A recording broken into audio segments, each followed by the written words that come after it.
The sale documents sat on the conference table, already tabbed and highlighted in the places Danny needed my signature. The way a man prepares paperwork he expects someone to sign without reading too closely.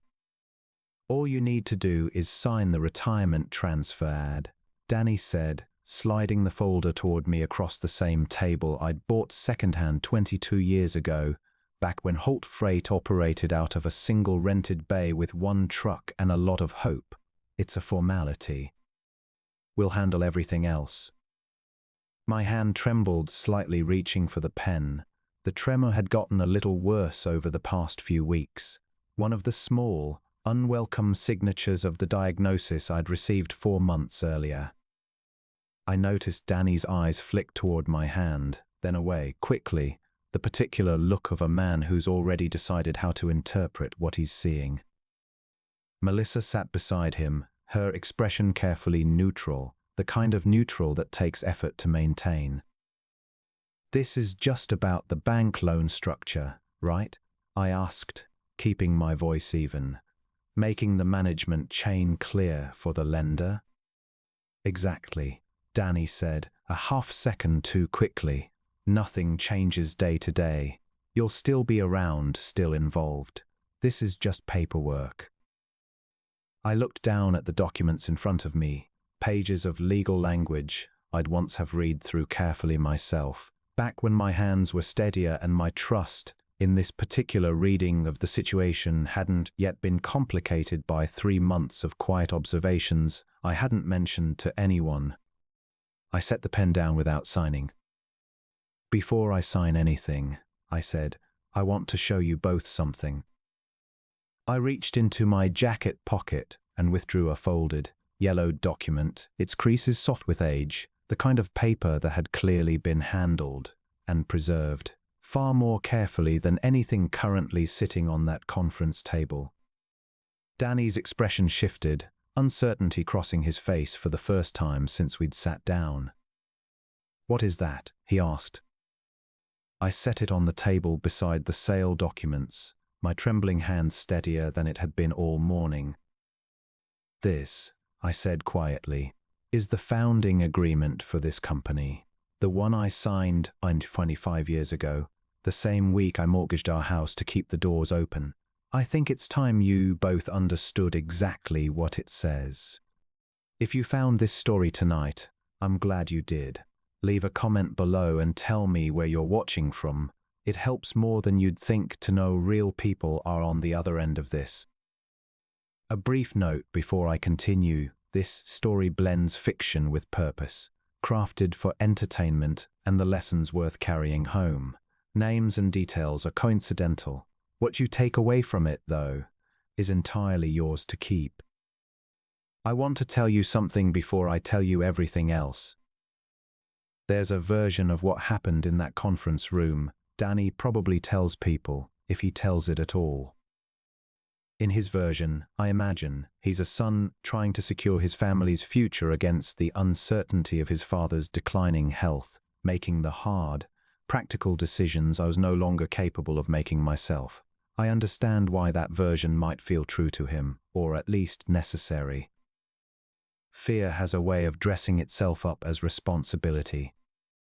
I can only tell you what actually happened, the way I've always run this business. Carefully, methodically, checking the numbers twice before I trust them. My name is Gerald Holt. Most people call me Jerry. I'm 64 years old. 25 years ago, I started a small freight company with a single second-hand truck and a mortgage on my house, and I built it, mile by mile, load by load, into something that now runs 40 vehicles and employs 63 people across 3 states. I was never a wealthy man in the way some businesses reward their founders, but I built something that outlasted every year people told me it wouldn't survive. I raised Danny to understand what it costs to build something real, the sacrifice, the risk, the particular discipline of showing up every single day, whether the load is easy or the weather is bad, or your body doesn't cooperate the way it used to. I thought he understood that completely. I still believe some part of him does, but I'm getting ahead of myself. Let me start where this actually began, not in that conference room, not with a founding agreement I'd nearly forgotten I still had. Let me start 25 years ago, in the cab of a rented truck, on a night I drove 600 miles alone because I couldn't afford to hire anyone else to make the run. I started Holt Freight the year Danny turned 12, with a used Freightliner I'd bought at auction, and a business plan that consisted mostly of stubbornness and a willingness to work harder than anyone else willing to compete against me. The first 3 years nearly broke me. I want to be honest about how close it came, because I don't think Danny, even now, fully understands the margin we were operating on back then. I'd mortgaged our house to make the down payment on that first truck, and for the first 18 months, there were more weeks than I'd like to count where I genuinely didn't know if we'd make the mortgage payment, let alone the truck payment, let alone anything left over for groceries beyond what Diane could stretch a paycheck into. I drove nearly every route myself in those early years, sometimes for days at a stretch, Kansas City to Denver, Denver to Phoenix, back again, sleeping in the cab more nights than I slept in my own bed.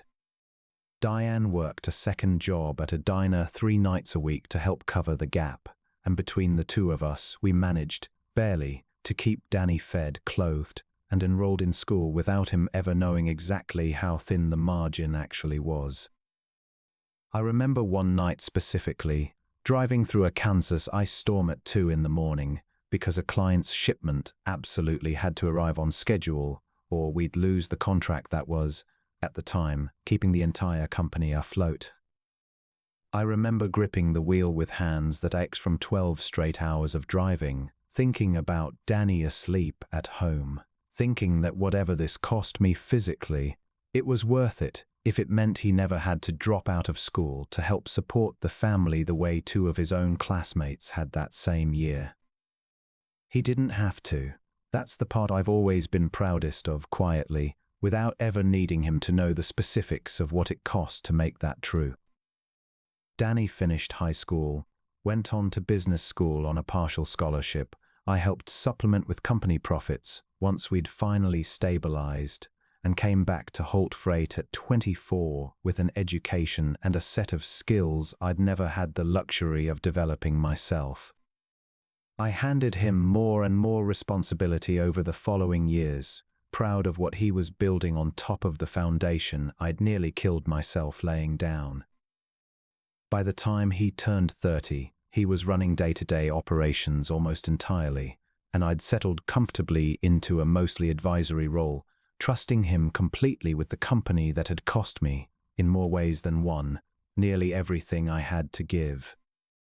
I never once regretted those early years of exhaustion and sacrifice. I built that company so my son would never have to build his own life the same brutal way I'd built mine. I didn't know, 25 years later, that the very ease I'd worked so hard to give him would eventually make it easier for him to consider giving away what I'd built, quickly, quietly, the moment fear convinced him it was the safer choice. The diagnosis came 4 months before that conference room meeting, delivered by a neurologist in an unremarkable office, in the careful, measured language doctors use when they're about to change the shape of the rest of your life. Parkinson's disease, early stage. The tremor in my right hand, which I'd been quietly attributing to age and too much coffee for the better part of a year, had a name now, and a prognosis, and a trajectory that, while manageable for years to come with proper treatment, was not going to reverse itself. I told Danny and Melissa together, over dinner, trying to keep my voice steady and matter-of-fact, the way I'd learned to deliver difficult news to drivers and clients alike, over 25 years of running a business that occasionally required exactly that skill. I remember Danny's face that night, genuine concern I believed then, and still believe now, at least in that first moment. He asked good questions, wrote down the neurologist's name to research treatment options himself, hugged me tighter than he had in years before we said goodnight.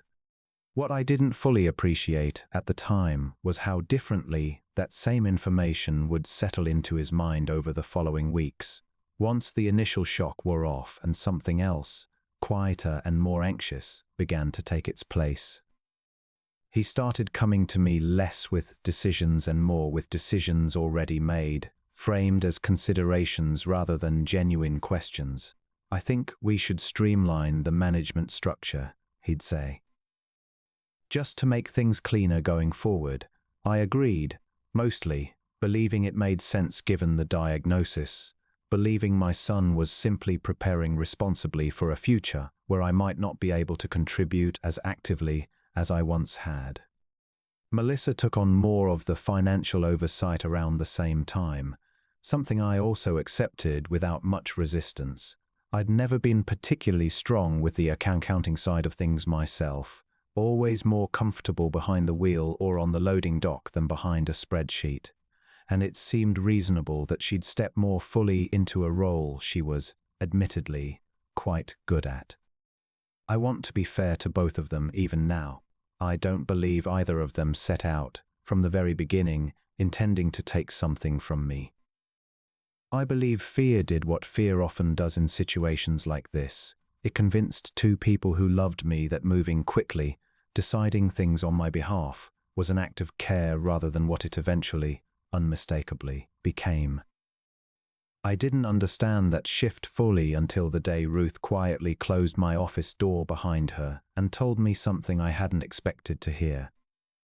Ruth Delgado had worked as Holt Freight's head bookkeeper for 20 years, since almost the very beginning, back when the books consisted mostly of a shoebox full of receipts and a determination to keep the company solvent one careful entry at a time. She'd watched Danny grow up in that office, had celebrated with all of us the day we bought our 10th truck, and had never, in 2 decades, given me a single reason to doubt her judgment or her loyalty. She came into my office on a Tuesday afternoon, closed the door behind her, something she rarely did, and sat down across from my desk with an expression I recognized immediately as trouble. "Jerry," she said, "I need to show you something, and I need you to tell me I'm wrong about what I think it means." She placed a printed email chain on my desk, forwarded to her by mistake, she explained, when Melissa had accidentally CC'd the general accounting inbox instead of a specific recipient. It was a valuation report, a detailed financial assessment of Holt Freight, prepared by an outside firm, dated 3 weeks earlier. "That's not unusual on its own," Ruth said. "Companies get valued for all kinds of reasons: loans, insurance, tax planning. But look at who commissioned it." I read the letterhead carefully. Not our bank. A law firm I didn't recognize, based out of Chicago, representing a client whose name wasn't disclosed anywhere in the document itself. "I did some digging," Ruth said. "That firm specializes in mergers and acquisitions. Jerry, I don't think this valuation was prepared for a loan application. I think it was prepared for a sale." I sat with that for a long moment, feeling something cold settle into my chest. Danny told me the retirement paperwork was about clarifying management's structure for a loan. I said slowly. "He never mentioned anything about a sale." "I know," Ruth said quietly. "That's exactly why I brought this to you instead of just letting it go. 20 years I've worked in this building, Jerry. I watched you build this company out of nothing. I wasn't about to sit quietly and watch someone give it away without you understanding what was actually happening." I thanked her, my voice steadier than I felt, and asked her to keep this between the two of us for now.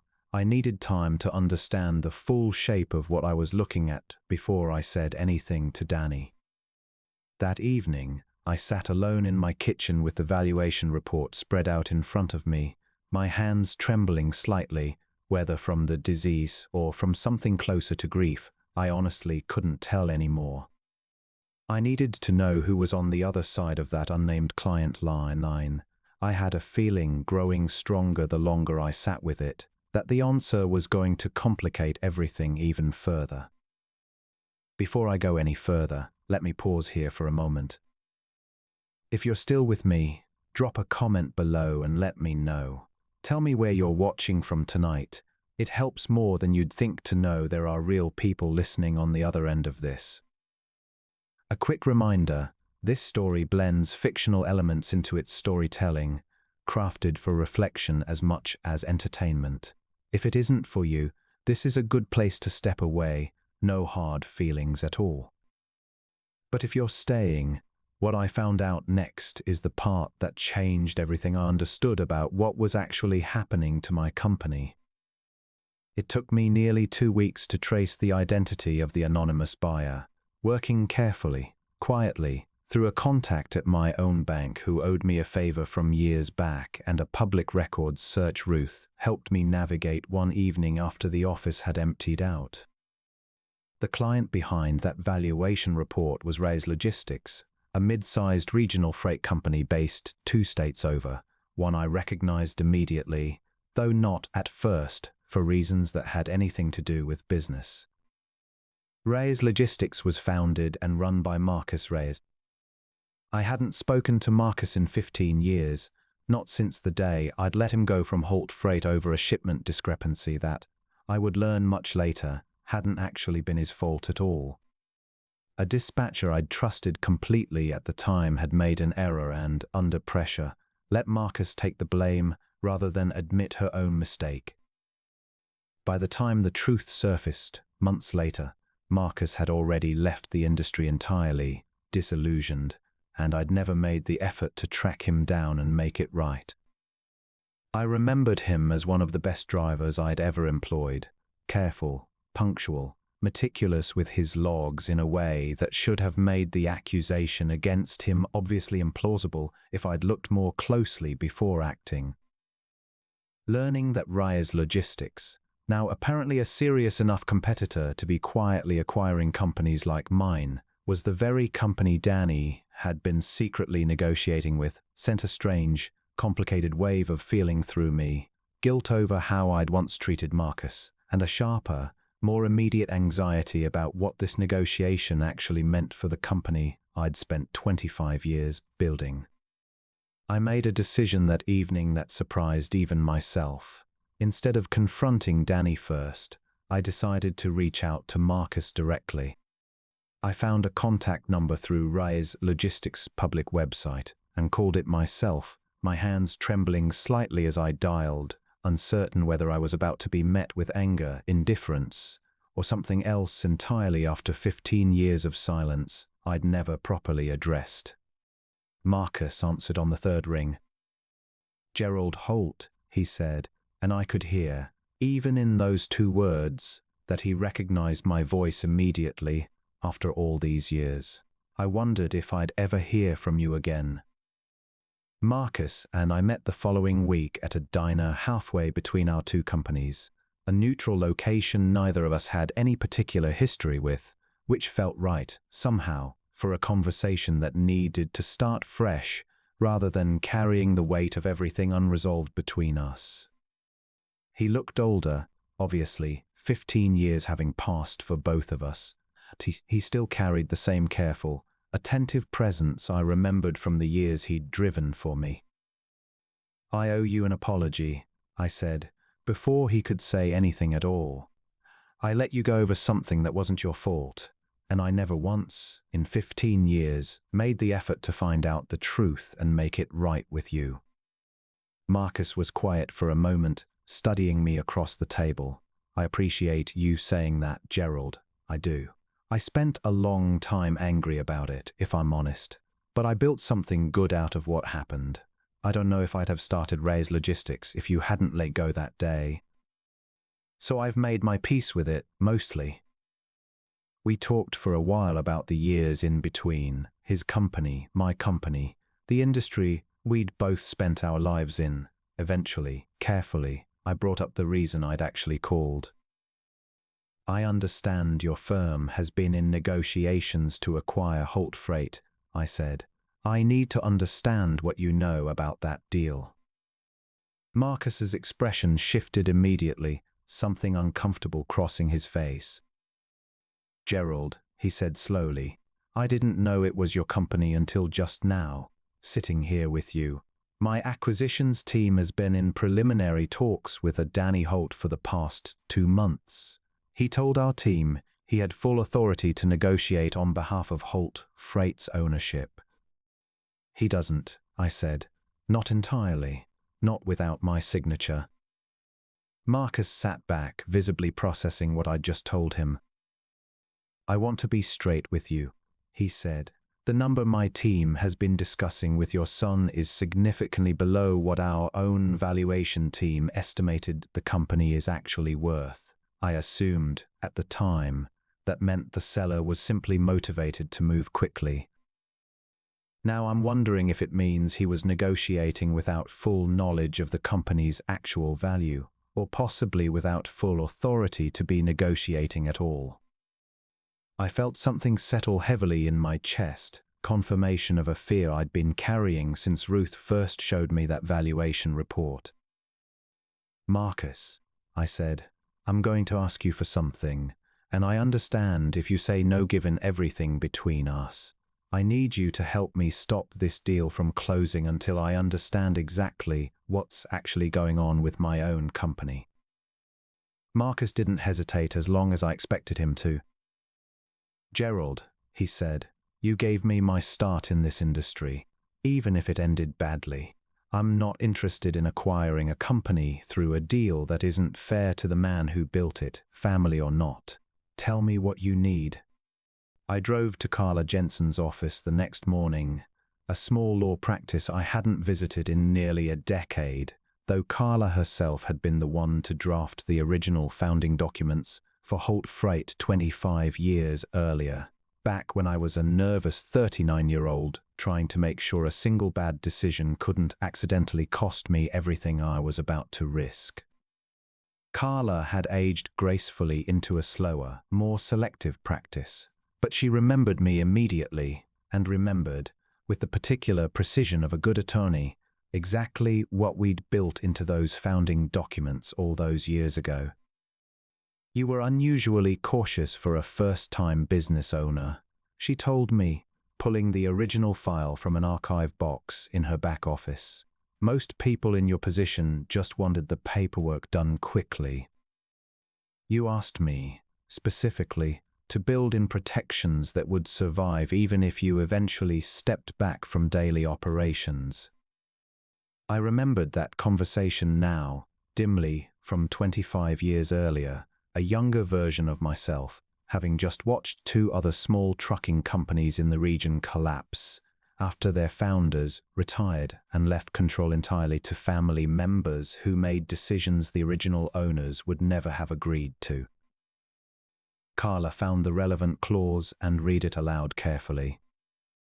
Any sale, merger, or transfer of a controlling interest in Holt Freight's the written consent of the company's founding member, regardless of that member's current operational role, unless that consent is formally and legally waived through a separate documented process. I never waived it, I said slowly. I stepped back from daily operations. I never signed anything giving up this specific right. Carla checked the file thoroughly, cross-referencing every document filed with the company over the following 2 decades. You're right, she confirmed. There's no waiver on record. This clause is still fully in effect. Legally speaking, Gerald, any sale of this company without your explicit written consent would be invalid, contestable in court, and very likely to fall apart entirely if a buyer's legal team discovered this before closing. I sat in her office for a long moment, feeling something complicated settle over me, relief mixed with a deep, aching sadness that it had come to this at all, that a protection I'd built 25 years ago out of caution was now the very thing standing between my son and a decision that would have quietly erased everything I'd built without my knowledge or consent. I need copies of this, I told Carla, and I think I'm going to need your help preparing for a conversation I should have had with my son weeks ago. Carla nodded slowly, already reaching for her copier. I'll have everything ready by tomorrow, Gerald. For what it's worth, I'm glad you asked me to build that protection in all those years ago. I don't think either of us imagined, back then, exactly why it might someday matter. I called the conference room meeting myself, a week later, telling Danny only that I wanted to discuss the retirement paperwork properly before signing anything true, as far as it went, though I'd deliberately left out the parts that would have changed how he prepared for the conversation. He arrived with Melissa, the sale documents already organized, tabbed, ready for a signature he clearly expected would come easily. All you need to do is sign the retirement transfer, Dad, Danny said, sliding the folder toward me. It's a formality. We'll handle everything else. I set the pen down without signing, and I placed the folded, 25-year-old founding agreement on the table beside his paperwork. This, I said quietly, is the founding agreement for this company. I think it's time you both understood exactly what it says.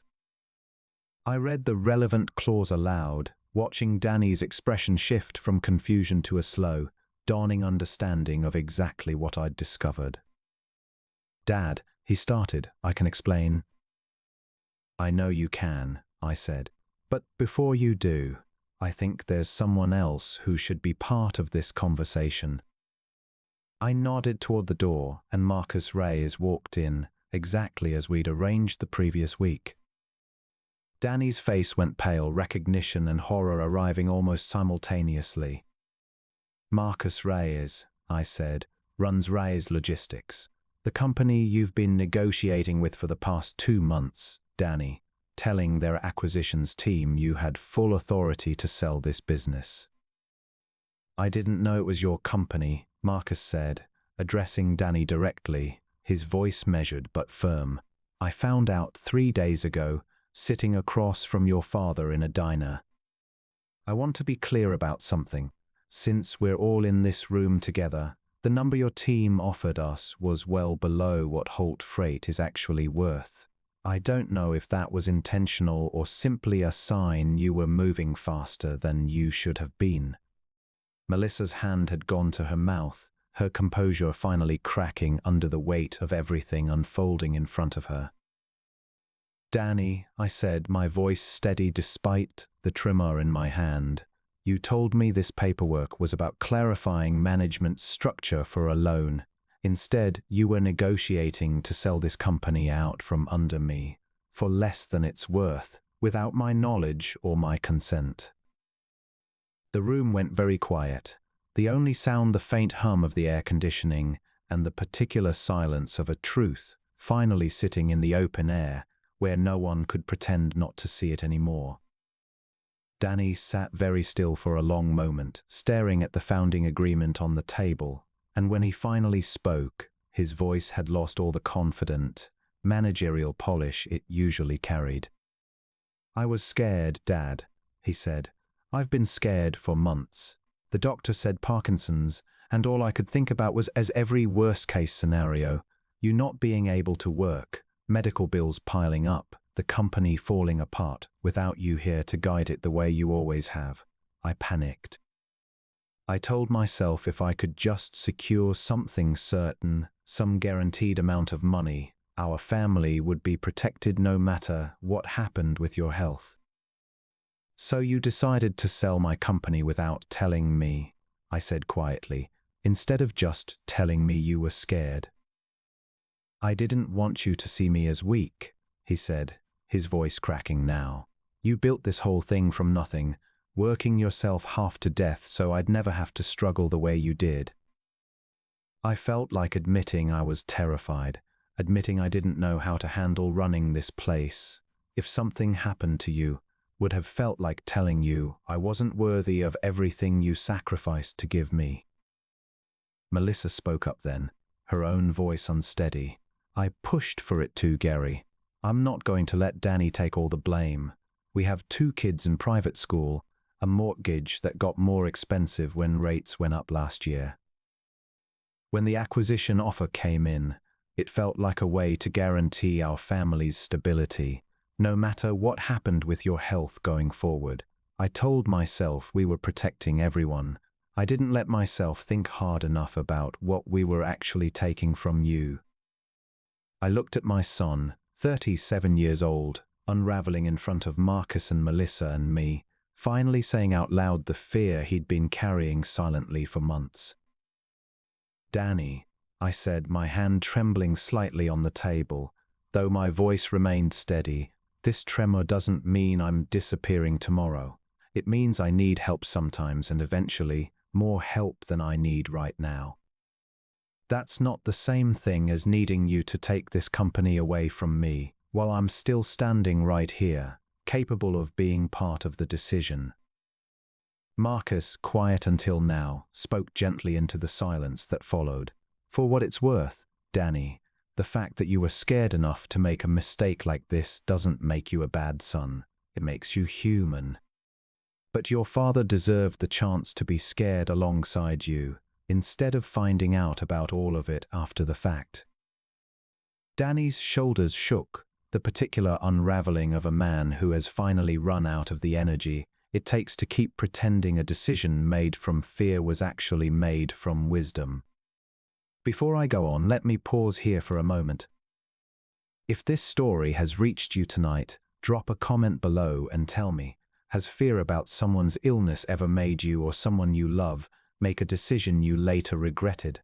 I read every comment, and it means more than you'd think to hear from you. A gentle reminder, this story carries fictional elements, woven in for reflection as much as entertainment. If that isn't for you, this is a good place to step away, no hard feelings at all. But if you're staying, what came after that conference room is the part I still think about most. The sale to Ray's Logistics never closed. Marcus, to his credit, formally withdrew the acquisition offer that same week, and over the following month, something none of us had originally anticipated began to take shape instead. Conversations about partnership rather than acquisition, Ray's Logistics and Holt Freight exploring shared routes and mutual contracts that benefited both companies without either one having to disappear into the other. Danny and I spent a difficult few weeks after that conference room meeting, rebuilding something that had cracked more severely than either of us had fully understood while it was happening. We started meeting weekly, just the two of us, going through the company's actual financials together, slowly, patiently, the way I'd once learned to read a balance sheet myself, back in the early years, one careful lesson at a time. I want to be honest about something. My hands don't work quite the way they used to, and some days are harder than others. I've had to accept help I once would have stubbornly refused, small accommodations that make the tremor less of an obstacle to the work I still love doing. But accepting help, I've learned over these past months, is different from disappearing entirely from decisions that are still rightfully mine to be part of. Ruth still runs the books with the same careful loyalty she's shown for 20 years, and I've made sure she knows how much that Tuesday afternoon conversation mattered, how close this company came to slipping away entirely without her willingness to bring me an uncomfortable truth. Melissa and I had our own difficult conversation eventually, honest in a way we hadn't quite managed to be with each other before all of this. I don't think either of us fully repaired that relationship in a single conversation, but we started, which felt at the time like more than I'd expected. I think most days about that yellowed founding agreement, the protection I built into this company 25 years ago out of a caution I couldn't fully explain at the time, even to myself. I'm grateful now that some younger version of me had the foresight to protect this company from a version of the future none of us could have predicted, including, in the end, protecting it from the people I loved most. In the moment fear nearly convinced them it was the right thing to do. I still go into the office most mornings, though these days Danny handles more of the physical work I once insisted on doing myself, and I've learned slowly to let that be all right rather than a loss to grieve. We sit together most Thursday afternoons now, going through the financial reports the way I once learned to read them myself, decades ago, at a kitchen table with Diane, helping me make sense of numbers neither of us fully understood at the time. Danny asks real questions now instead of arriving with decisions already made. I answer honestly, including the parts where I admit I don't know something, which feels strangely like one of the most important things I've learned to do since the diagnosis changed how both of us think about what time we actually have. Marcus and I talk regularly now too, the partnership between our companies growing into something neither of us anticipated the day I first called him after 15 years of silence. I think often about how close I came to letting that mistake with him sit unaddressed forever, and how differently things might have gone if he hadn't been willing, despite everything, to help me instead of simply taking what looked, on paper, like an easy acquisition. If there's one thing I want you to take from this story, it's this. Illness changes what a person can do, but it doesn't automatically strip away what a person still deserves to be part of deciding. Fear, left unspoken, has a way of convincing good people to make decisions they'd never make if they simply said the frightening thing out loud, instead of trying to solve it quietly, alone, before anyone else had the chance to understand what they were actually afraid of. I'm not angry at Danny anymore, not the way I was standing in that conference room watching him unravel. I understand, better now, how much fear can distort even the most loving intentions when it's carried silently for too long. If you see any piece of yourself in this story tonight, if fear about someone's illness, or your own, has ever pushed you toward a decision made in secrecy instead of honesty, I hope you find the courage to say the frightening thing out loud before it costs you something you can't easily get back. This is what a quiet revenge dad means to me, not cruelty, not anger, just an old truck driver who built something worth protecting and made sure, 25 years ago, that protection would still be there exactly when it was needed most. If this story reached you tonight, leave a comment and tell me, what would you have done in my place? Share it with someone who needs to hear it, and subscribe so you don't miss the next story on this channel. Thank you for staying until the very end. A last gentle note, some upcoming stories on this channel contain fictional elements, crafted for reflection and life lessons. If that isn't for you, no hard feelings,